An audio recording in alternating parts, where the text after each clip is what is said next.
Michael's here to help us with that. If you're like me, you probably have a bookshelf at home, a room full of books, and periodically you think, wouldn't it be nice to have my own name on one of those titles? Amen. Our next speaker, Michael Alexander, PhD, DTM, and qualified speaker, has gone beyond thinking about it. He's the #1 best-selling author of Survive and Thrive on the Witness Stand. Here's a copy of his book.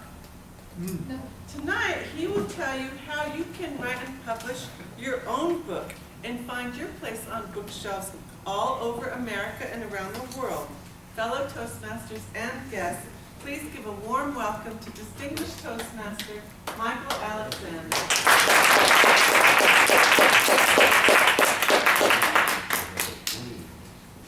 It's true.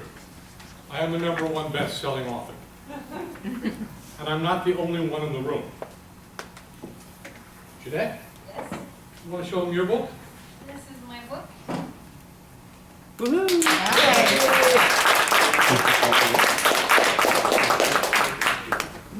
Now, it used to be that being a #1 best-selling author was impressive. Today, it's a trick. It's a simple matter of negotiating and manipulating the system. It used to be that being published was an impressive feat. In today's world, it's trivially easy. Writing your book is still a challenge. Well, there are today a number of seminars where you can spend a weekend and $497 of your own money. And you can learn how to be a published, best-selling author. That was a statistic I had, but to be honest with you, while I was putting my slides together, I got this in an email. I'm going to teach you all to do this for free tonight in 20 minutes. It's not that hard. If anyone wants to give me $497 again today, I'm willing to accept it. But let's start off with the first and most important question. Why do you want to write a book? You want to boost your ego? Yes. And that's legitimate. That's absolutely legitimate. It's just you'll write it differently if that's your primary purpose. If you have a unique idea or insight that the world needs to hear, you're probably wrong. They probably heard it before. But you may have a better way of presenting it. That may be why you're writing your book, though, to present that. Or you may want to make money as an author. You may want to have a promotional item or a credibility booster. We talked about this with Ruth. One of the places I know where it affects credibility comes to all of you right now, right here. ACTS has a policy that in order to join the club, first pass, you must either have a CC, Virginia, those are going away, right? In 2 years, 2.5 years. In 2.5 years, there won't be any CC, so You they're have not to going have to a get, DL1 at least. you guys got to decide that. The alternative, of course, is to publish your own book. Well, Don't open that debate yet. just for the record, I'm going to talk a little bit more about this later. Last week, while putting my slides together,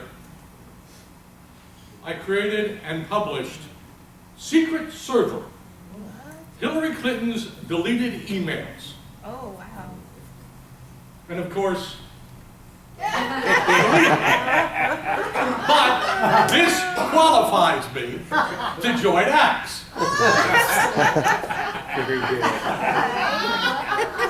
Suffice it to say, the vetting process for me printing the book did not require brilliance. Oh, and it came, just to show how brilliant it was, the book came mailed to me with a bubble wrap protective liner because apparently the paperbacks are fragile.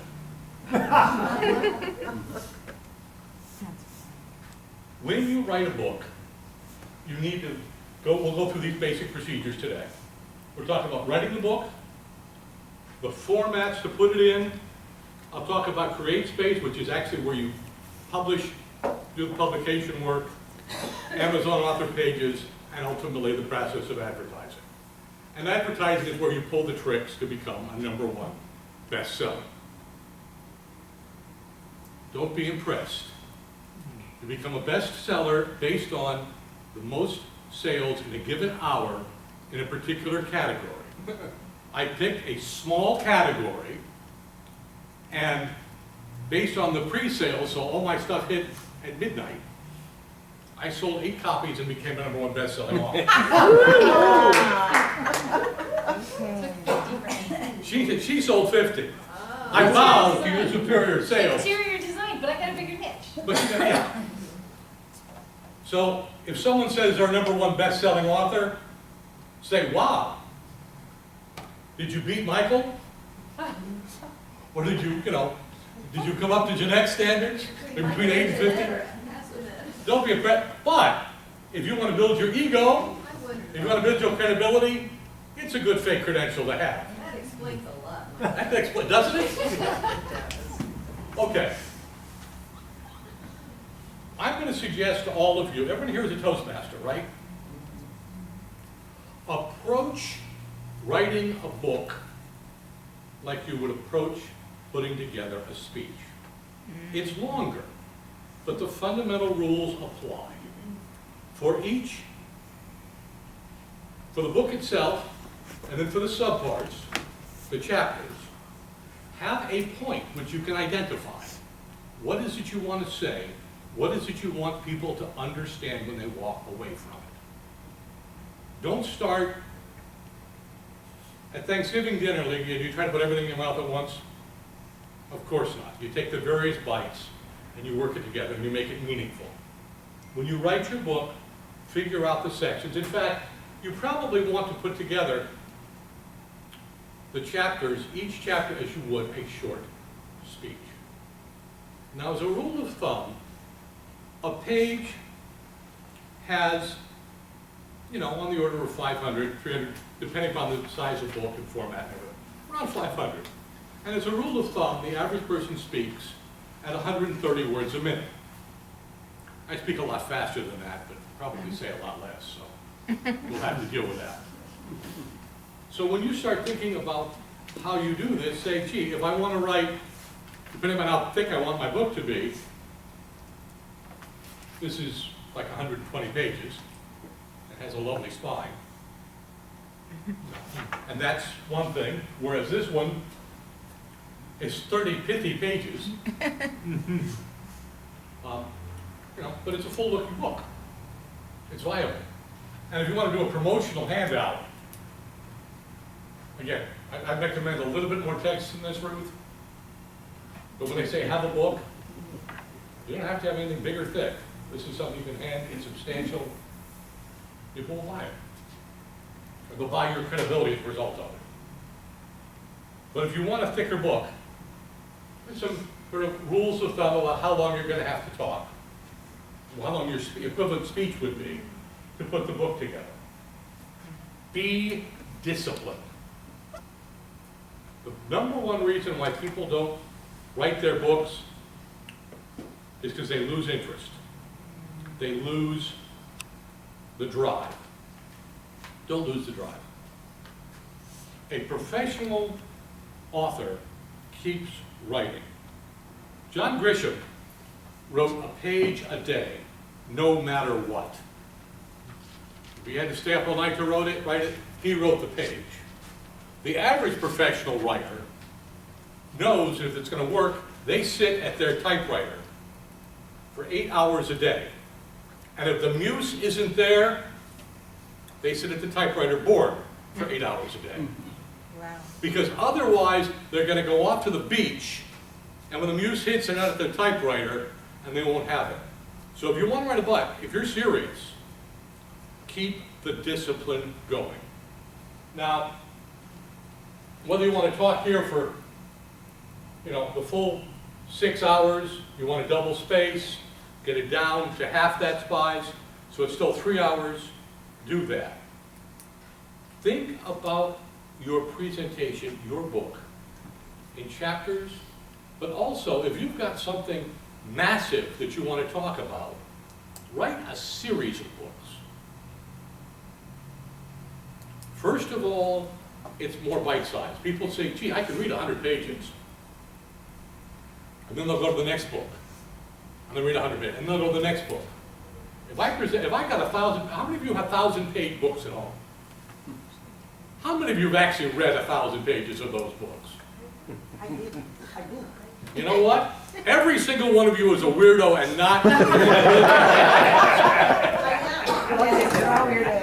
Oh, I'm sorry. So if you want to write that long a book, you can sell it to Lygia. I didn't count, but if there were 8 of you who held your hands up there, my goodness, you could be a best-selling author with it. But if you want the general public to get it, write it smaller. Write in a series of whatever. Write a series of books. When you write a book, you want to write chapters.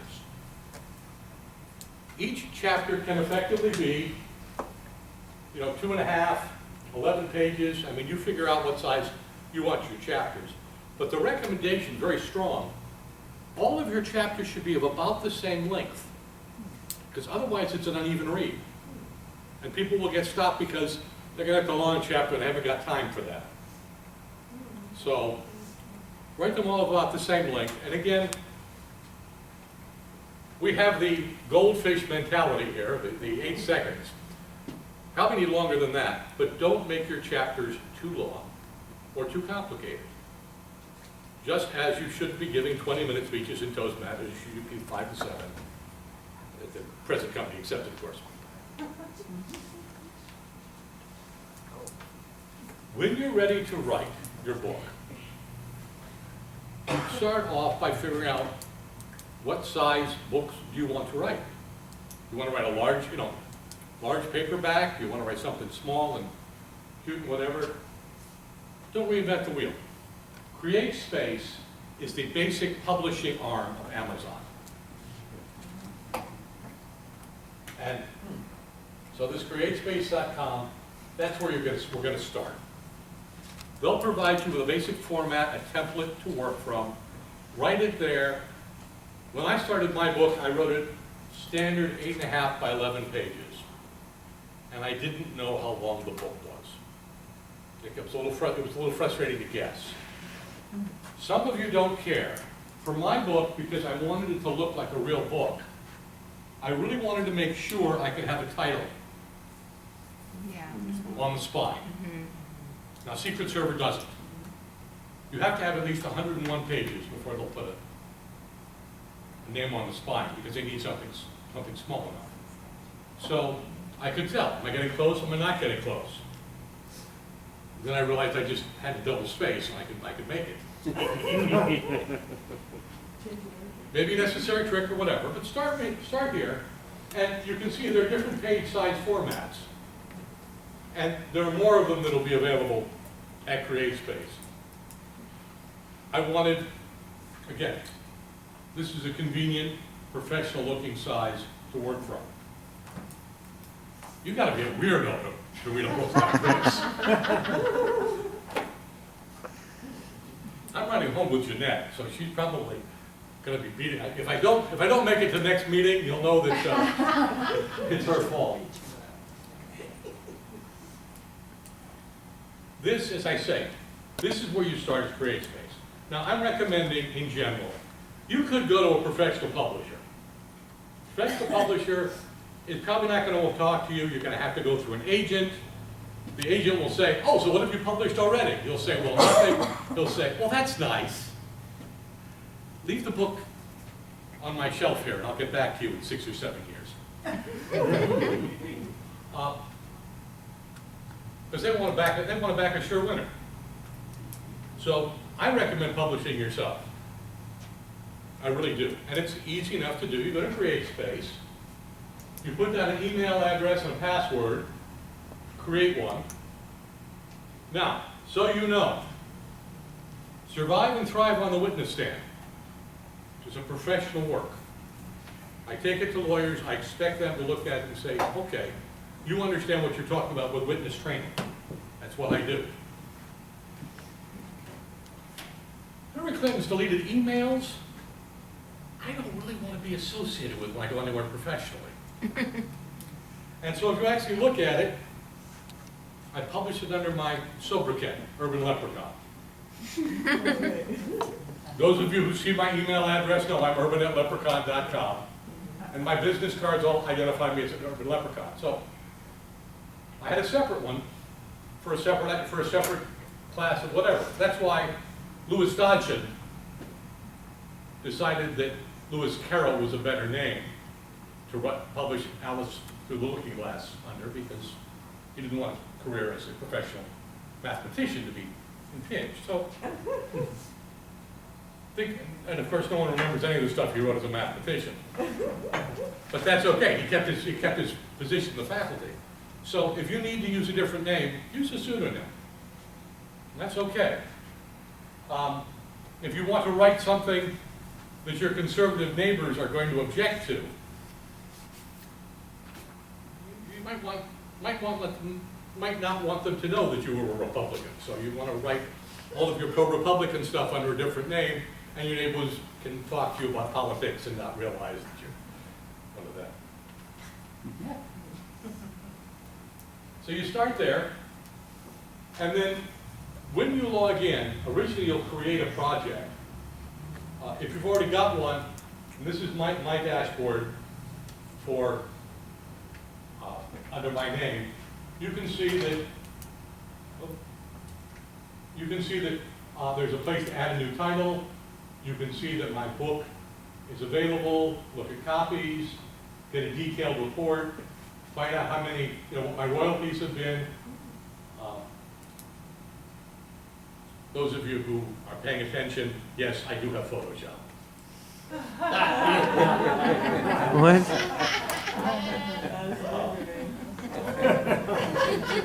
I was getting really excited there. I know, that's $26,000. This was on 8 copies. Imagine if I'd sold 10.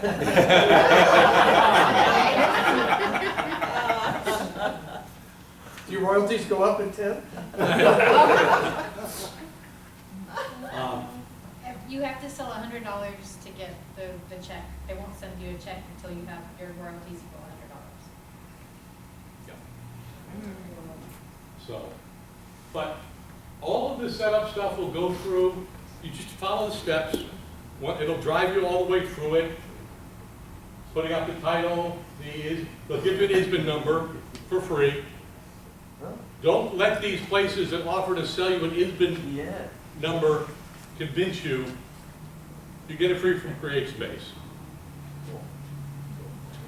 I spared every expense for this book. I've got my own ISBN number. Frankly, the book cost me less than an ISBN would have bought from the cut rate. And then it'll go through the interior, the cover, the setup, everything else.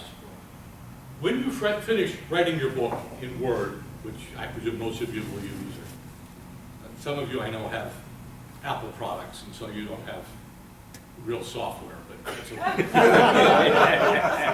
Software, Put it into PDF format, because you'll get less errors through there. And just work your way through here. It will check automatically for errors. I recommend getting an editor, or at least a proofreader, but they will check for obvious errors in the process. So, you can set it up, go through this whole process here. They found one issue with my file, which was they didn't like my spacing. And I told them to ignore it, and that was fine. And there is the automatic book cover set up. I just use this. I put in my name, whatever. The barcode got added later. I wrote, you can see that's Latin that they got stuck up there. I wrote my own stuff. I went on to Wiki Commons and found a picture of mine that was a little safer than the one which Vernon took of me. Vernon, don't be offended. And then it'll automatically take you to Kindle Direct Publishing, which is Amazon. And you work your way through there. There's bookstores, there's reports, all those good things. And there you can see it. Secret Server. It's available on Amazon. You can run out. And let me tell you, it's a great gag gift for those politically minded friends of yours for Christmas. Personally, I'm going to send a gift copy to Donald Trump. Because Donald Trump, of course, can accept a gift from private citizens. So it'll go to the presidential archives, which means it's going to wind up in the Trump Presidential Library. Oh, I love it. Which means this book is a piece of history. Yes. And it took me through everything about an hour of my personal time to write it. It takes a little bit longer for the processing, but it didn't take a lot of time. So if you've got an idea, you know, if you've got a good blank book title, and I'll swear there's a cottage industry in that, Oh, wow. go ahead, publish your blank book, and you too can become a member of ACTS.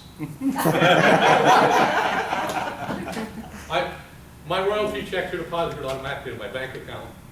It's very convenient. I don't have to wait for those checks. Because you understand that when you're getting 2,000 and something. You have to sell you know, 92 21,000. more books. Yeah. So, You're charging $5 for a blank book? and realistically, that's it. That's all there is. That's all there is to this process. Since there's no writing in that book, Secret Server, why didn't you make it a 1,000-page book? Because because my profits are dependent upon the printing costs. But there's no printing. But there's paper. Actually, Paper. there has to be. That's a trick that you have to pull because they won't let you print more than 2 blank pages. So what I did was I did white on white. Oh. So there was text, but it was all white on white, so they didn't show up here. Oh, how funny. Wow. That is And That's a good one. now, how do you become a bestseller? Like I said, you tell all of your friends about the book. You sell it on Kindle, which is the same basic process. You put it on Kindle. When you do the table of contents, you delete the page numbers because that's be a problem. And you sell it on Kindle for 99 cents, and your friend says, "We're gonna buy it now. It's 99 cents." This one, the Kindle version, went up the next day, so I was sure that I had it. But I was already #1 bestseller, so I wasn't like worried about trying to rush the sales out. And you do it on a Thursday, because not a lot of people buy books on Thursday. Particularly if Tuesday has been slow. What did they say? I sold mine because I had enough pre-sales. Mine went on at midnight, so nobody would buy books at midnight. And it worked easily. That's all you got to do. It's really that simple. And you all can be published authors. You can have these on your bookshelves. You can have them on your friends' bookshelves. You can give them out as promotional items.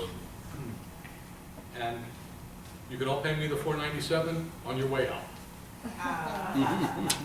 Thank you.